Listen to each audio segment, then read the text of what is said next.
తెలుగు భాషలో అక్షరాలు మొత్తం ఎన్ని విభాగాలుగా విభజించినారు? ఏవేవి?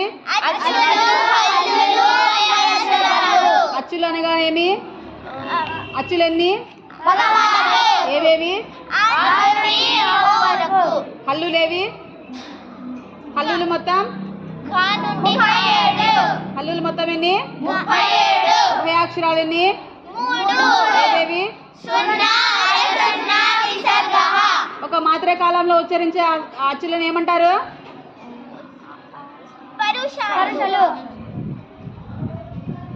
అశ్వాలు.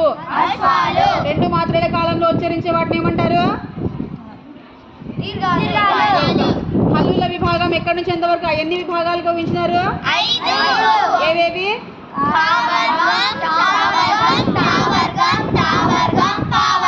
కఠినంగా పలికే అక్షరాలు ఏమంటారు? వరుషాలు ఏవేవి? తేలికగా పలికే అక్షరాలు ఏవి? దాని పేరేమి? వర్గయుకులలో ఉండే ఒత్తక్షరాలు ఏవి?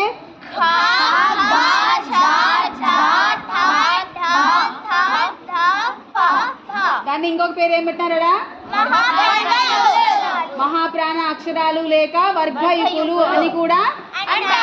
ముక్కు సహాయంతో పలికే అక్షరాలు ఏవి?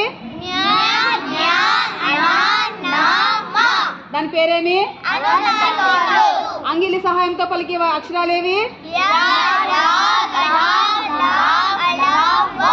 దాని పేరేమి? గాలిని బయటికి ఊదుతూ పలికే అక్షరాలు ఏవి?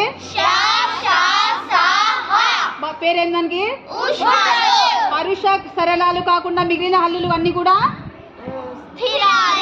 తా నుండి మా వరకు గల హల్లులను ఏమంటారు? ఏమంటారు? నెక్స్ట్, కంఠం నుండి పుట్టే అక్షరాలు ఏవి?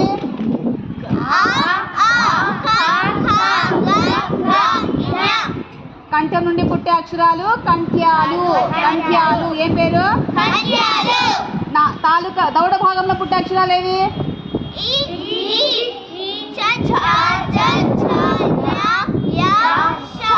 తాళవ్యాలు. దానికి ఏమి పేరు?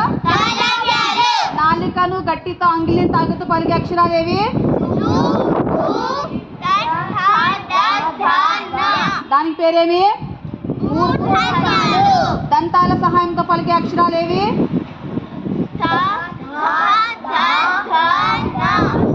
దంత్యాలు అంటారు. దాన్ని ఏమంటారు? పెదవి సహాయంతో పలికే అక్షరాలు ఏవి?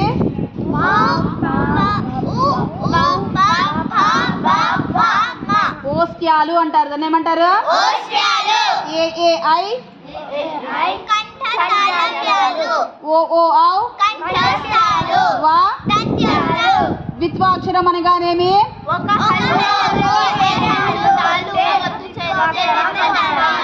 సంయుక్తాక్షరం అంటే ఏమి?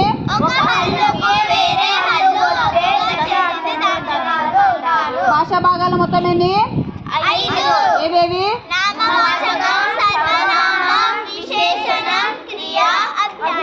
నామవాచకం అంటే ఏమి?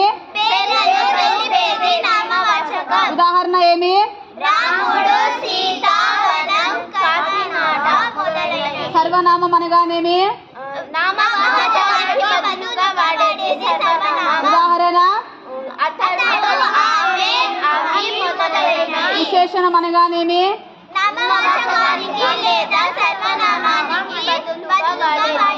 ఉదాహరణ?